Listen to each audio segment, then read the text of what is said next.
இன்றைய ஆன்மீக தகவல் நிகழ்ச்சியில் குடியிருக்கிற வீட்டுக்குள்ளே பூரான் அல்லது கரையான் வந்தது அப்படின்னா அதன் மூலமாக ஏதாவது கெடுதலா அல்லது நல்லதா அப்படிங்கிற விஷயத்தை இன்றைய நிகழ்ச்சியில் பார்க்க இருக்கிறோம்.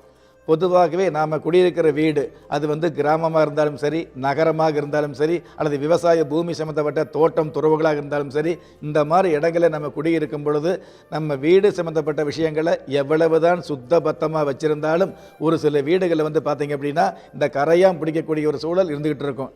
குடியிருக்கிற வீட்டில் அதாவது பயன்படுத்துகிற ஒரு வீட்டில் கரையான் பிடிச்சது அப்படின்னா அந்த குடும்பத்தில் இருக்கக்கூடிய செல்வம் கொஞ்சம் கொஞ்சமாக கரையும் அப்படிங்கிறது.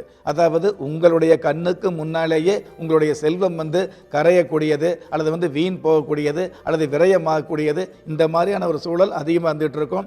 வரவுக்கு மேலே செலவுகள் அதிகமாக வந்துட்டு இருக்கிறது அல்லது தொழில் ரீதியான வகையில் ஒரு பெரிய அமௌண்ட், அதாவது பெரிய பெரிய தொகை நமக்கு கண்ணுக்கு முன்னாடியே காணாமல் போகக்கூடியது, இந்த மாதிரியான ஒரு சில விஷயங்களை முன்கூட்டியே அறிவிப்பு செய்யக்கூடிய ஒரு சகுனம் தான் ஒரு குடியிருக்கிற வீட்டில் கரையான் பிடிப்பது அப்படிங்கிறத தெரிஞ்சுக்கலாம்.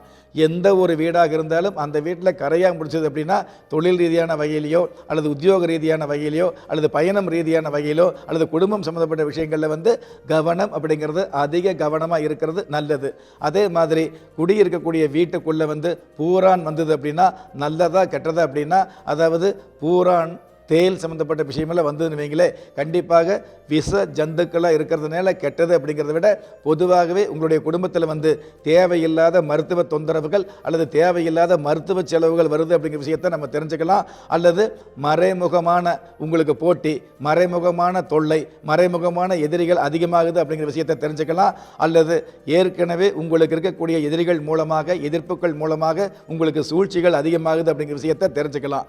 எது எப்படி பார்த்தாலும் நாம் குடியிருக்கிற வீட்டுக்குள்ளே பூரான் வருவதும் உகந்ததல்ல, கரையான் பிடிப்பதும் நமக்கு சரியானதல்ல அப்படிங்கிற விஷயத்தை நம்ம தெரிஞ்சுக்கிறோம். அதனால் எந்த ஒரு வீடாக இருந்தாலும் அந்த வீட்டில் இந்த மாதிரியான அசுப சகுனங்கள் நடக்காமல், கரையான் பிடிக்காமல், பூரான் வாராமல் இருக்கணும் அப்படின்னா ஒரு வீட்டில் காலை மாலை 2 வேளைகளில் அகல் விளக்கை ஏற்றி பூஜை பண்ணுறது.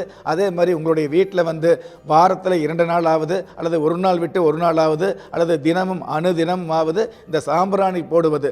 விளக்கேற்றி வச்சா அப்படிங்கிறத விட ஊதுபத்தி காட்டுறோம் அப்படிங்கிறத விட சாம்பிராணி காட்டுவது, நெருப்பில் சாம்பிராணி போட்டு வீட்டில் 4 மூலையும் காட்டுவது நல்லது அப்படிங்கிற விஷயத்தை.